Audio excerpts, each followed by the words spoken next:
+1 seat പ്രതിസന്ധിയിൽ മുഖ്യമന്ത്രിയുമായി ചർച്ച നടത്തി മുസ്ലിം ലീഗ് നേതാക്കൾ. സർക്കാർ പറഞ്ഞ കണക്കുകൾ ശരിയല്ലെന്ന് വിദ്യാഭ്യാസ മന്ത്രിയെയും മുഖ്യമന്ത്രിയെയും ബോധ്യപ്പെടുത്തിയെന്ന് മുസ്ലിം ലീഗ് നേതൃത്വം പറഞ്ഞു. വിശദമായ കണക്ക് സഹിതം കുറവുള്ള സീറ്റുകളുടെ വിവരം തയ്യാറാക്കി സർക്കാരിന് നൽകുമെന്ന് നേതാക്കൾ അറിയിച്ചു. ഡിപ്പാർട്ട്മെന്റ് കൊടുത്ത ഒരു കണക്ക് അവർ പറഞ്ഞു. ആകെ സീറ്റുകളുടെ എണ്ണം ഇത്ര, അപേക്ഷകർ ഇത്ര എന്നൊക്കെ പറഞ്ഞിട്ട് അത് യാഥാർത്ഥ്യമായിട്ട് യാതൊരു ബന്ധവുമില്ലാത്തൊരു കണക്കാണ്. കാരണം കുട്ടികൾക്ക് അവർക്ക് പഠിക്കാവുന്ന ദൂരം, അതേപോലെ തന്നെ അവർക്ക് പഠിക്കാവുന്ന വിഷയം, പഠിക്കാവുന്ന സ്കൂള് ഒക്കെ സംബന്ധിച്ചൊരു ചോയ്സ് ഉണ്ട്. ആ ചോയ്സേ ഈ ജില്ലകളിലൊന്നുമില്ല. 10-40 ശരാശരി ആവുമ്പോൾ അവിടെയൊക്കെ ഈ പിന്നോക്ക ജില്ലകളിലൊക്കെ, ഈ പറഞ്ഞ ജില്ലകളിലൊക്കെ 65-70 ഒക്കെയാണ് ഇഷ്ടം. അങ്ങനെ പാടില്ല, നിയമവിരുദ്ധമാണ്. അത് തന്നെ ഒരു തെളിവാണ് സീറ്റുകളുടെ വൻ കുറവുണ്ട് എന്നുള്ളത്. ഇതൊക്കെ ഗവൺമെന്റിന് ബോധ്യപ്പെട്ടിട്ടുണ്ട്. ഇനി അത് രേഖാമൂലം ആ ഡീറ്റെയിൽസ് ഒന്ന് കൊടുക്കാൻ പറഞ്ഞിട്ടുണ്ട്. അങ്ങനെ കൊടുക്കാൻ പറഞ്ഞ സ്ഥിതിക്ക് അനുകൂലമായ ഒരു തീരുമാനം ഈ വിഷയത്തിൽ ഉണ്ടാവും എന്നാണ് ഞങ്ങൾ പ്രതീക്ഷിക്കുന്നത്.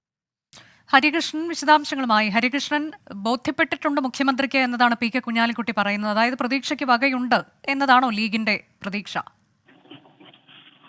അനുജ, ഈ +1 സീറ്റ് പ്രതിസന്ധി അത് ഏറെ നാളായി മുസ്ലിം ലീഗ് ചർച്ചയ്ക്ക് വെക്കുന്ന ഒരു കാര്യമാണ്, അത് ഉന്നയിക്കുന്ന ഒരു കാര്യമാണ്. എന്തായാലും ഇന്ന് നേരത്തെ തന്നെ ഈ മുഖ്യമന്ത്രിയും വിദ്യാഭ്യാസ മന്ത്രിയും ഇത് സംബന്ധിച്ച് കാണുമെന്ന് നേരത്തെ തന്നെ മുസ്ലിം ലീഗ് ഔദ്യോഗികമായി അറിയിച്ചിരുന്നു. ഇന്ന് ഇത് സംബന്ധിച്ച വിഷയത്തിൽ മുഖ്യമന്ത്രിയും വിദ്യാഭ്യാസ മന്ത്രിയും മുസ്ലിം ലീഗ് നേതാക്കൾ കണ്ടുവെന്നാണ് P K Kunhalikutty general secretary അറിയിച്ചിട്ടുള്ളത്. ഇത് സമയമെടുത്ത് ചർച്ച ചെയ്തു. ഇത് സംബന്ധിച്ച കാര്യങ്ങൾ കൃത്യമായി കണക്കനുസരിച്ച് ബോധ്യപ്പെടുത്തിയിട്ടുണ്ട് എന്നുകൂടിയാണ് പറഞ്ഞത്. മലപ്പുറം ജില്ലയിലെ സ്ഥിതി വളരെ ഗുരുതരമാണ്. കൂടുതൽ ബാച്ചുകൾ അനുവദിക്കണമെന്ന് പറഞ്ഞു. അത് മാത്രമല്ല, ഈ വിദ്യാഭ്യാസ വകുപ്പ് ഇത് സംബന്ധിച്ച് നൽകിയിട്ടുള്ള കണക്ക് അത് തെറ്റിദ്ധരിപ്പിക്കുന്ന വിധമാണ്. അതിനനുസരിച്ചുള്ള കാര്യങ്ങൾ മുഖ്യമന്ത്രിയെ ബോധ്യപ്പെടുത്തിയിട്ടുണ്ട്. പ്രതീക്ഷ ഉണ്ട്, ഈ സംഭവത്തിൽ പ്രതീക്ഷ ഉണ്ട് എന്നുള്ളതാണ്.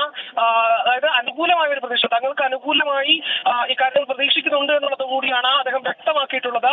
ഇത് സംബന്ധിച്ച് ഈ വിദ്യാഭ്യാസ മന്ത്രി, വിദ്യാഭ്യാസ വകുപ്പും രേഖകൾ നൽകണമെന്ന് ആവശ്യപ്പെട്ടിട്ടുണ്ട്. അതിനുശേഷമായിരിക്കും കൂടുതൽ തീരുമാനമെന്നുള്ളതാണ് പി കെ കുഞ്ഞാലിക്കുട്ടി അറിയിച്ചത്. അനുജ, മലബാറിലെ +1 സീറ്റ് പ്രതിസന്ധിയിലാണ് മുഖ്യമന്ത്രിയെ നേരിൽ കണ്ട് ലീഗ് അവരുടെ കാര്യങ്ങൾ വ്യക്തമാക്കിയത്. പ്രതീക്ഷയുണ്ട്, ബോധ്യപ്പെട്ടിട്ടുണ്ട് മുഖ്യമന്ത്രിക്ക് കാര്യങ്ങൾ എന്നാണ് പി കെ കുഞ്ഞാലിക്കുട്ടി പിന്നീട് മാധ്യമപ്രവർത്തകരോട് പറഞ്ഞത്. വിധി ദിനത്തിൽ 24 മാജിക് ജൂൺ 4 ചൊവ്വാഴ്ച രാവിലെ 5 മണി മുതൽ 24-ൽ.